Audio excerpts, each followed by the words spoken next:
Welcome to my series of conversations with men and women whose ideas, vision and philosophy define our contemporary world.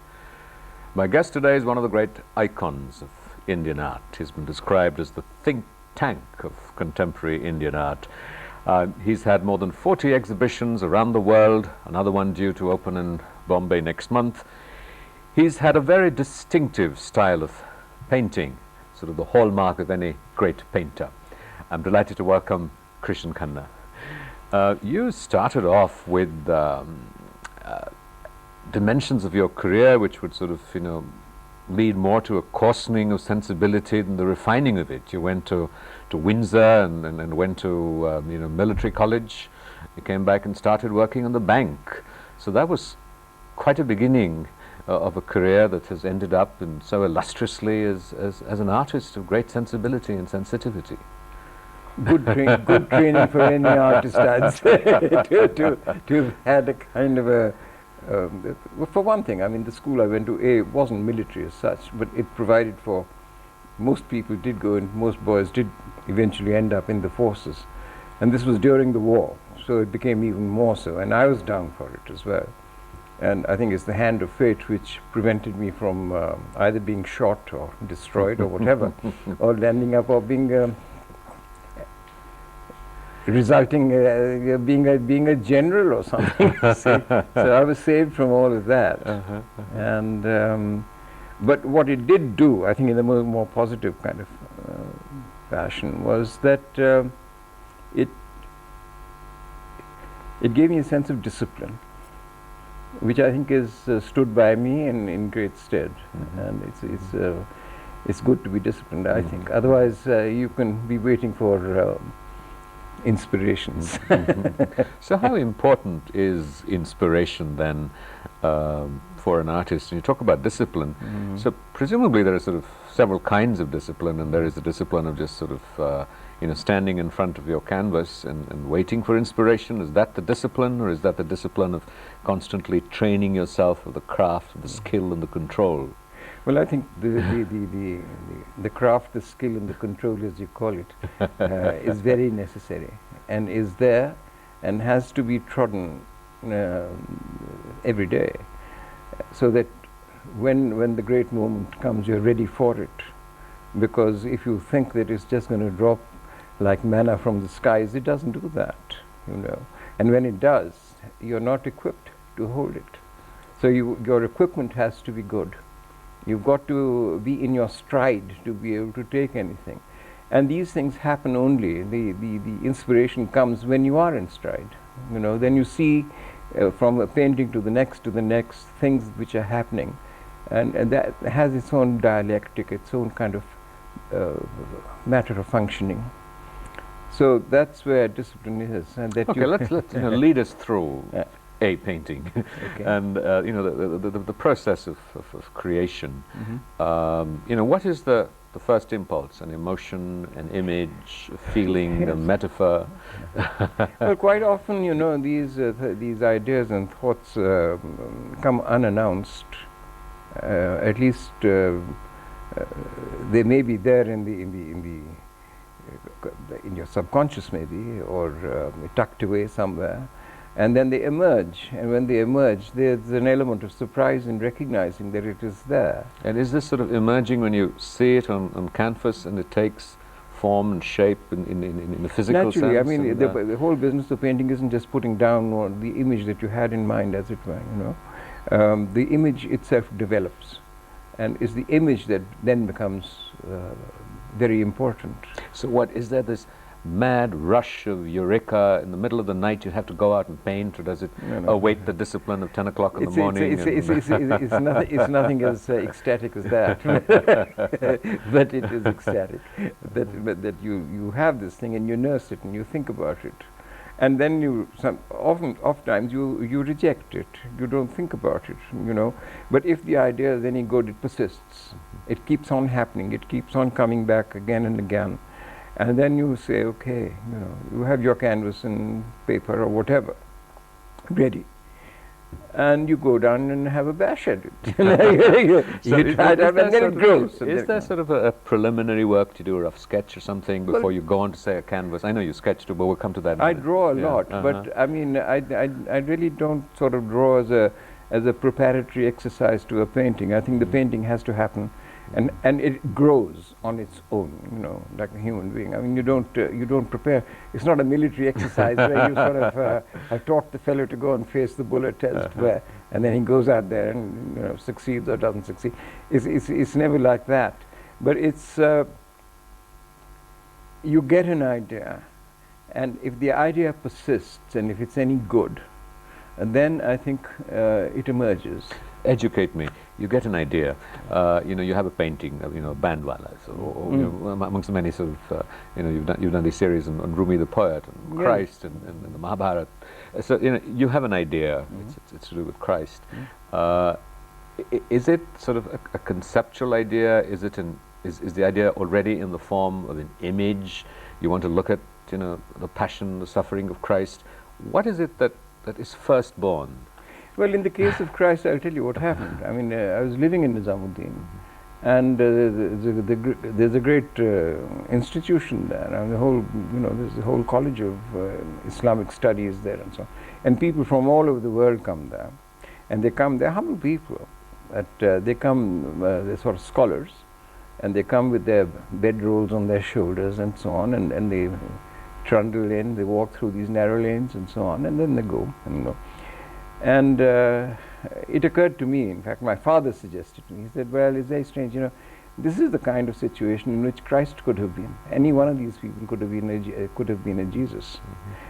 We have been taught to consider Christ as a good Anglo-Saxon. Of course, he wasn't.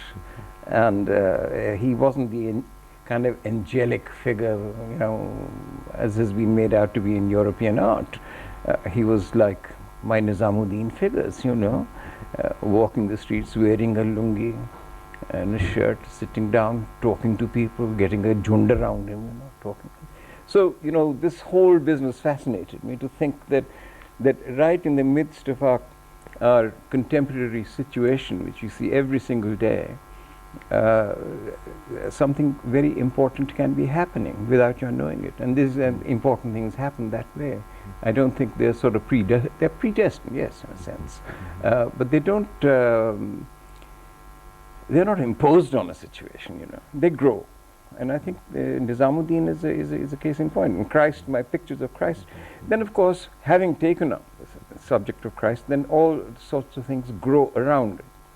You know, I mean, the whole business of perfidy, of letting him down, betrayal, the whole business of a state, the force of a state, the teeth of a state, as against, apropos, I would say not against, but the moral force of the man and what he was saying, and they were not understanding each other. And when Pilate did try to understand him, then the people didn't understand him. You know. So how important is this narrative that you're giving me about all that you went through and the insight you got in understanding and appreciating and responding to the series of paintings? You know, to my mind, as a viewer, and I've only seen it in print, is that you know, much of this comes across intuitively, and not really intellectually.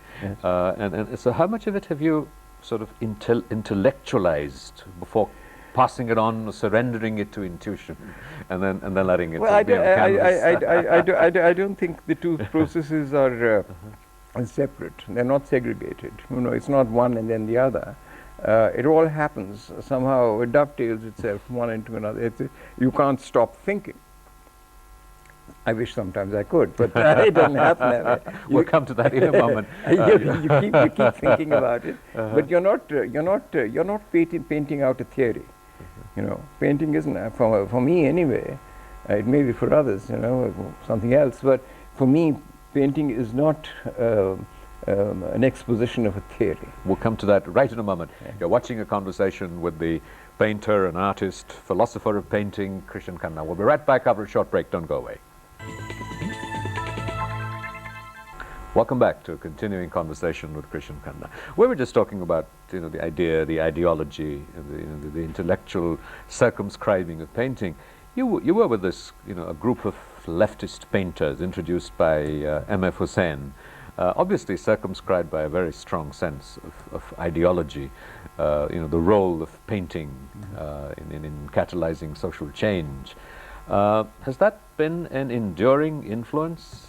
Well, first let me correct one thing. That they called themselves progressive painters. They were not leftists as such. Sousa began by being a leftist, but he abandoned that position very fast. I mean, he wasn't going to be a communist painter, you see, and he wanted freedom, no bounds and so forth. So progressive then was being used in terms of breaking away, changing the matrix of painting, moving away from what was already there as accepted painting, you see, and accepted subject matter for painting, and so forth. So when I joined these people, I mean, I too had this feeling that one was not satisfied with the status quo as it was. What was the status quo? The status quo was sort of things that were with a great deal of control, almost imitative kind of painting, realistic. Realistic, I wouldn't say, but I mean, yes, imitative, and also sort of romantic, women by the well, and sort of a nostalgia for the rustic, rather like little Wordsworthian in that sense, But no, so it was against that. It was to liberate painting, and gradually this business of liberation, and like all movements do, they spill over to excess. And then what became more important was the form of painting itself rather than what you had to say, and subject matter was relegated, to the boondocks. So it's the way you said things which became very important.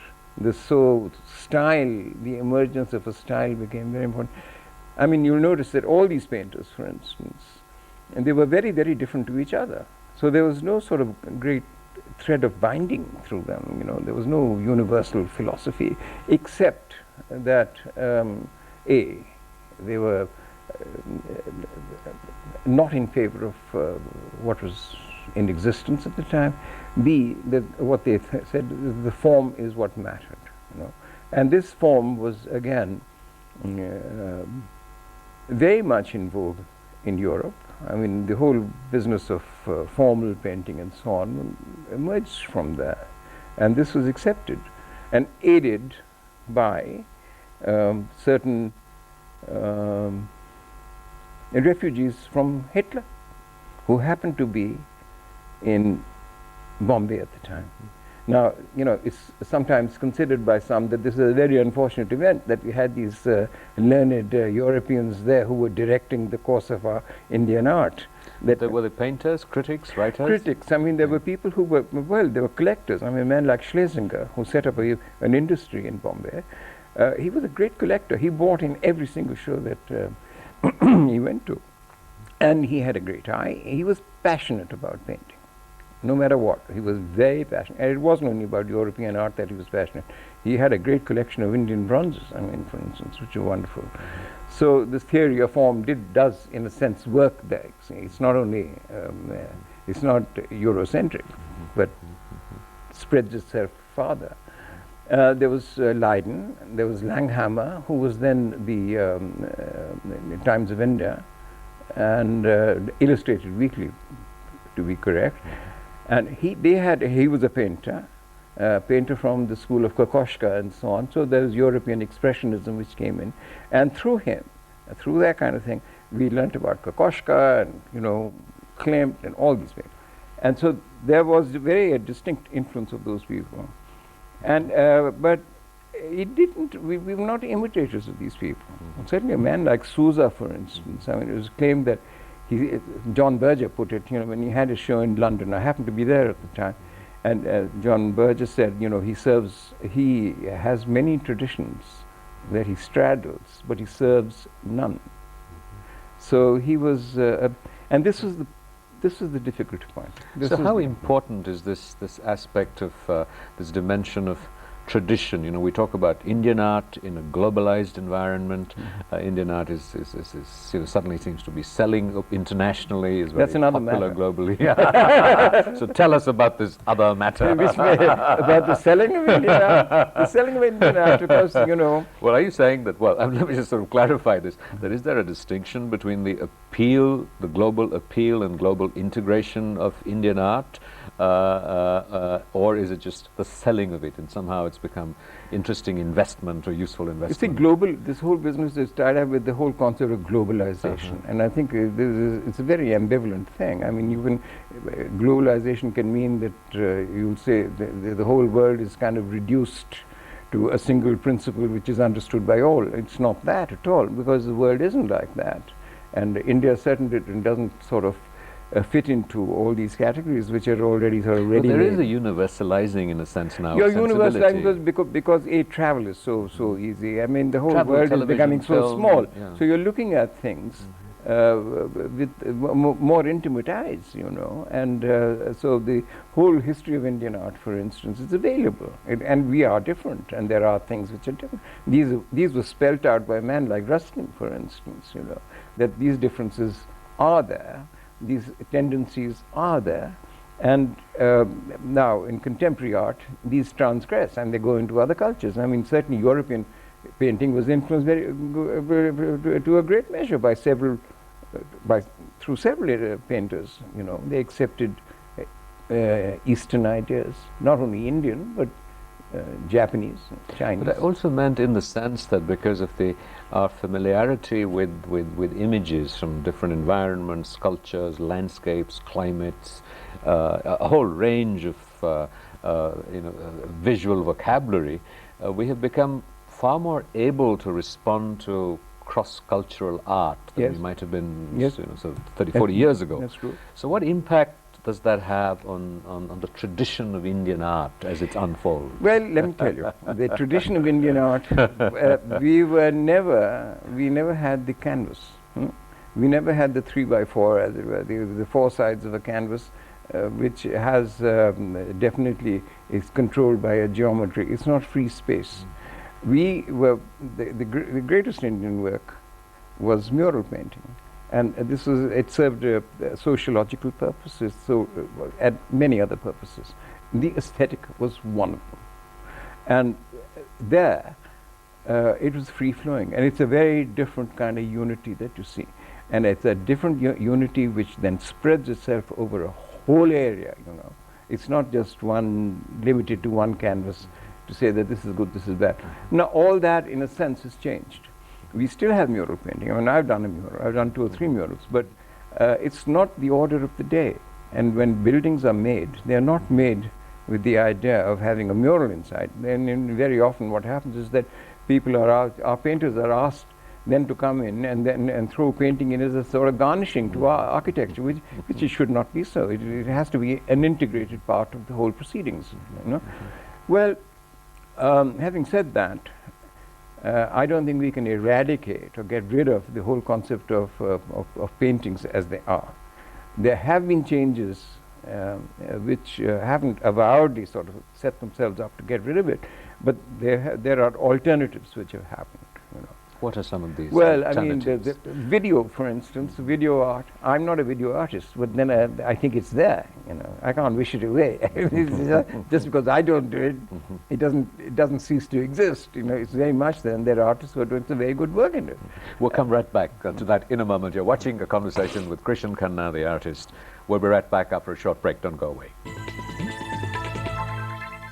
Welcome back to a continuing conversation with Krishen Khanna. We're just talking about video art. How important has, in your own sort of span of working, your working life, has been the changes in technology, the change in the kind of paints that you get, brushes, texture that you work on? Has that been significant? Well, that was always there, you know. I mean, the quality of paint that you use has to be appropriate to the surfaces that you're going to paint Has on. it got better, or do you mourn? I don't think it's better or worse. I think it's a question of being pertinent to what you're doing. And I think that is important. For instance, I mean, to want to do a mural with an HB pencil would be ridiculous, wouldn't it? I mean, it's inappropriate. There are better and faster methods of working. But would you go back to sort of the traditional materials that we used to do murals, or are you using new techniques? No, I'm using current materials. I mean, materials which are acrylic is one of them, and it's survived, and it's a faster medium than oil, and it's been through its acceleration tests, and it's been proven. You know, but oil painting has its own fascination. So do you have the sense of history when you paint, that you're going to leave this behind, it's going to be seen, and in some way people will peer into your consciousness through your work? It's never as egocentric as that. It's never, no. But what does happen, now let me tell you, and it happens, I mean, I'm talking about art as a whole, poetry as a whole, music as a whole, is that the person becomes less important than what the work is. And the work exists and continues to exist. And it exists through time and through space, and it matters very little. I mean, whether it was done, you know, 3,000 years ago, 5,000 years ago, 10,000 years ago, whatever. And so when I look at a work which was done, like, say, you know, 10,000 years ago, and I look at it, I'm still in touch with the man who did it. He may have gone, I may never have known about him or his circumstances or anything, you know. But the fact is that there was a certain human sensibility which crafted this thing, and that comes through. So art really defeats time. It goes past time and space, because works done elsewhere will also speak. You know, when I look at some of your work, I'm awed by it. Are you awed by your own work when you look at it and you say, goodness, where did that come from? Yes, I am. I mean, you know, when I think when a good painting happens, a successful painting happens, you look at it and say, well, did I do it? And I mean, I'll give you an example. The mural in the Moria, when I was first asked to do this, they said, well, how long will it take you? 3 months, 4 months, 5 months, 6 months? So I said, I don't know. It just, you've never commissioned anything as large as this. I've never done anything as large as this. So it just is a question of having a go at it. That was challenging, because that's a dome, and you have sort of, there are sort of wooden beams in a sense across it. And but every situation, every mural has its condition. I mean, this is the condition of this is what you described. But there are others which have very different conditions, and then you have to think them out. You know, you have to work it out as to how you sometimes think that murals in spaces, you know, spaces like that, you know, as someone who's aspiring to and failing terribly at creativity myself, you know, there's always this kind of reverence for something that's you know, a piece of art. Of course. And do you feel this, that you know, sometimes do you feel that this is irreverent, that there are all these people milling around, and there's this beautiful dome up there, and longing for them to look up?